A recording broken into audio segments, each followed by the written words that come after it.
इस वक्त की बड़ी खबर आपको बता रहे हैं। बिहार में सीएम फेस पर मंथन लगातार जारी है। इसी कड़ी में आज पटना में बीजेपी और जेडीयू के विधायकों को बुलाया गया है। हो सकता है कि सीएम फेस पर कोई अहम बैठक की जाए। वहीं दूसरी तरफ आज पटना में ही बापू सभागार में भी महागठबंधन की एक पान महासम्मेलन का आयोजन किया गया है। इस पर और जानकारी के लिए मेरे साथ मौजूद है मेरे सहयोगी हर्ष भारद्वाज सर, बिहार में लगातार सीएम फेस पर मंथन जारी है। वहीं बीजेपी और जेडीयू के विधायकों को आज पटना बुलाया गया है। क्या आज सीएम फेस का अनाउंसमेंट हो सकता है? देखिए, सीएम फेस का अनाउंसमेंट जल्दी होने वाला है, क्योंकि देखिए अभी खरमास चल रहा है और एक दिन बाद यानी 14 तारीख को खरमास खत्म हो जाएगा। आज 12 तारीख है और उसमें ऐलान हो जाएगा कि आखिर निशांत कुमार को कौन सा पद मिल रहा है और सम्राट चौधरी को कौन सा पद मिल रहा है। आपने ठीक कहा कि जेडीयू के विधायक को बुलाया गया है और बीजेपी के विधायकों को भी, लेकिन क्या ये एक साथ मीटिंग होगी या अलग अलग होगी, इसके बारे में अभी इसकी जानकारी नहीं है। क्योंकि देखिए बीजेपी की अगर हम बात करें तो दिल्ली में बैठक बुलाई गई थी, लेकिन बैठक रद्द हो गई। और अब अगर बिहार की बात करें तो बिहार में तमाम विधायकों को बुलाया गया है। ऐसे में कयास लगाए जा रहे हैं कि सम्राट चौधरी को कहीं ना कहीं सीएम बनाया जा सकता है और निशांत कुमार को भी उप मुख्यमंत्री का पद मिल सकता है। ऐसा होगा या नहीं होगा ये तो खैर वक्त ही बता पाएगा, लेकिन इतना तय है कि 14 तारीख को सीएम फेस का अनाउंसमेंट भी होगा और ये भी बता दिया जाएगा कि आखिर वो दोनों शपथ कब लेंगे, सम्राट चौधरी, निशांत कुमार या फिर कोई और। क्योंकि श्रेयसी सिंह भी मुलाकात कर चुकी हैं राष्ट्रीय राजधानी दिल्ली में। ऐसे में कयास लगाए जा रहे हैं कि बिहार में क्या सम्राट चौधरी सीएम होंगे या निशांत कुमार को उप मुख्यमंत्री बनाया जाएगा, निशांत कुमार सीएम होंगे या सम्राट चौधरी उप मुख्यमंत्री रहेंगे या फिर श्रेयसी सिंह को मुख्यमंत्री बनाया जाएगा। फिलहाल अभी ये कयास है, लेकिन आधिकारिक तौर पर 14 तारीख को इस पर मुहर लग जाएगी। लेकिन सवाल इतना बड़ा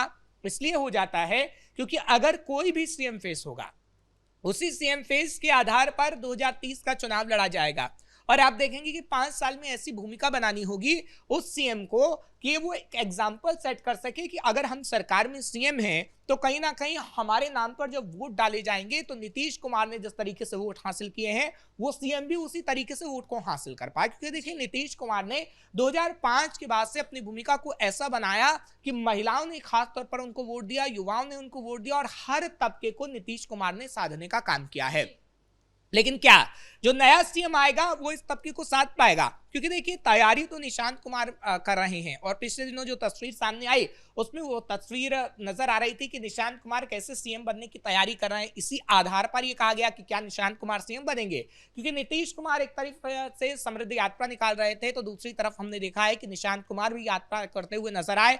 और नीतीश कुमार ने जिस तरीके से अलग अलग जगह पर बैठकें की है, जैसे गाँव में जाकर वो पूरी कैबिनेट मीटिंग कर रहे थे, गाँव में जाकर मंत्रियों के साथ मीटिंग होती थी, वैसे ही निशांत कुमार ने किस तरीके से विधायकों के साथ बातचीत की है वो तस्वीरें सबके सामने हैं। और इसलिए कयास लगाए जा रहे हैं कि जैसे नीतीश कुमार ने लोगों को साधने का काम किया, अभी निशांत कुमार को कोई पद मिला नहीं है, लेकिन बावजूद उसके निशांत कुमार आम जनता को साधने की कोशिश कर रहे हैं। सर खबर तो ये आ रही है कि सम्राट चौधरी इस रेस में सबसे आगे चल रहे हैं, सीएम फेस का जो रेस है, लेकिन वहीं जेडीयू और बीजेपी के विधायकों के बीच थोड़ी बहुत मनमुटाव है सम्राट के नाम को लेकर। तो क्या इसी मनमुटाव को मिटाने के लिए आज की ये बैठक हो रही है? बिल्कुल बिल्कुल ऐसा हो भी सकता है, क्योंकि आपने सही कहा, आज ही नीरज कुमार का बयान भी सामने आया है, जेडीयू के प्रवक्ता, और वो कह रहे हैं कि निशांत कुमार को सीएम बनाना चाहिए क्योंकि नीतीश ने जिस तरीके से अपना पद छोड़ा है और राज्यसभा में मनोनीत वो हुए हैं, लेकिन खास तौर पर निशांत में वो गुण हैं जो नीतीश की गद्दी को संभाल पाए।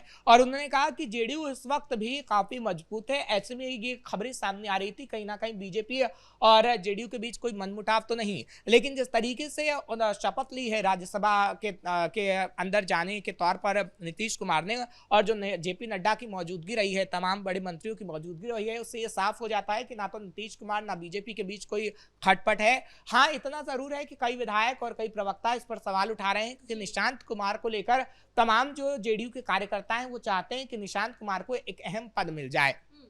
हालांकि कुछ जो सीनियर लोग हैं वो इस बात से सहमत नहीं, क्योंकि हमने देखा है कि किस तरीके से ललन सिंह की बातों को लेकर सवाल उठाए जा रहे थे। खैर वो अलग बात है, लेकिन निशांत कुमार की भूमिका अहम हो जाती है ऐसे समय में जब हमने कई तस्वीरें सम्राट चौधरी के साथ उनकी देखी हैं। क्योंकि निशांत कुमार का अचानक से एक्टिव हो जाना इतना जरूर था कि हमने पहले जब एनडीए के साथ गठबंधन देखा नीतीश कुमार का, तब हमने जरूर देखा कि कई जगह पोस्टर भी लगाए गए थे कि निशांत कुमार सीएम हो और निशांत कुमार किस तरीके से युवा नेतृत्व रखते करते हैं इसलिए निशांत कुमार को सीएम बनाना चाहिए। लेकिन ये नहीं पता था किसी को कि नीतीश कुमार अचानक से राज्यसभा के लिए नामांकन भर देंगे, और अचानक से जब ये तस्वीर सामने आई तो निशांत कुमार को सीएम बनाने की जो बात थी वो और ही सामने आई। और इस वक्त भी आज भी जो बयान सामने आया है उसमें निशांत कुमार को सीएम बनाने की बात जेडीयू कह रही है, खासतौर पर वो प्रवक्ता जो नीतीश कुमार के बेहद करीब हैं। तो क्या वहीं दूसरी तरफ महागठबंधन भी आज बापू सभागार में पटना में ही पान महासम्मेलन का आयोजन कर रहा है, तो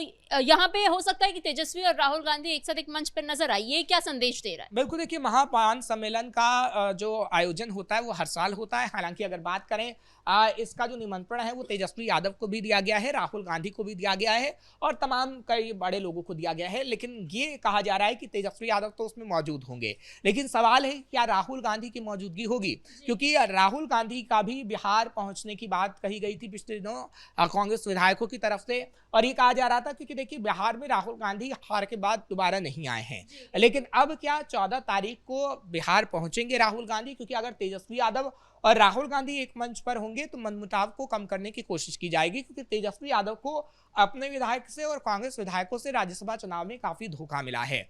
जब कांग्रेस विधायकों ने उन विधायकों ने वोट नहीं किया और उसके बाद कहा कि हमें तो कांग्रेस से आला कमान ने कहा था कि हम स्वतंत्र हैं, हम वोट दें या ना दें ये हमारे ऊपर है। दूसरा, फैजल रहमान ने किस तरीके से धोखा देने का काम तेजस्वी को किया है। तो क्या ये गठबंधन बिहार के अंदर पूरी तरीके से टूट गया है या ये गठबंधन आगे आने वाले समय में मजबूत होगा, आज इसका पता लगेगा अगर राहुल गांधी बिहार पहुंचते हैं तो। क्योंकि कहा जा रहा था कि आज वो 12 तारीख को पहुंचेंगे, हालांकि अब ये कयास लगाए जा रहे हैं कि वो सीधे 14 तारीख को पहुंचेंगे, क्योंकि 14 तारीख को महापान सम्मेलन का आयोजन किया गया है। इतना जरूर है कि तेजस्वी यादव महापान सम्मेलन में पहुंच रहे हैं, लेकिन राहुल गांधी को लेकर अभी कयास ही लगाए जा रहे हैं कि राहुल गांधी वहां पर पहुंचेंगे या फिर नहीं। लेकिन अगर राहुल गांधी पहुंचते हैं और तेजस्वी यादव के साथ उनकी तस्वीर नजर आती है तो कहीं ना कहीं एक बड़ा संदेश 5 राज्यों के चुनावों में भी जाएगा।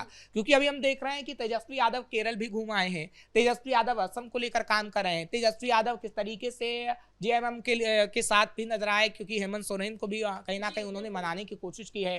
तो अगर ये गठबंधन मजबूती के साथ सामने आता है तो कहीं ना कहीं 5 राज्यों में भी इसका असर पड़ेगा, क्योंकि इन 5 राज्यों से भी प्रदेश अध्यक्षों को इस पान महासम्मेलन में बुलाया गया है। बिल्कुल, और इसी वजह से हम ये कह रहे हैं कि 5 राज्यों में काफी इफेक्ट पड़ेगा, क्योंकि आप देखिएगा कि लगातार अभिषेक बनर्जी, क्योंकि बंगाल में चुनाव होने हैं, अभिषेक बनर्जी लगातार ये कह रहे हैं कि अगर महागठबंधन की सरकार आती है, प्रधानमंत्री कोई और चुना जाता है आगे आने वाले 2029 के लिए, तो कहीं ना कहीं काफी बदलाव होंगे। और वो ये भी कह रहे हैं कि अगर महागठबंधन को एक नहीं हुआ तो ऐसे टूटा टूटा बिखरा विपक्ष नजर आएगा। संजय राउत का बयान आपने महाराष्ट्र के अंदर सुना। संजय राउत ये कह रहे हैं कि कहीं ना कहीं प्रधानमंत्री नरेंद्र मोदी को हटाने के लिए जब भी विधानसभा चुनाव हो या लोकसभा चुनाव हो तो महागठबंधन को एक होना होगा।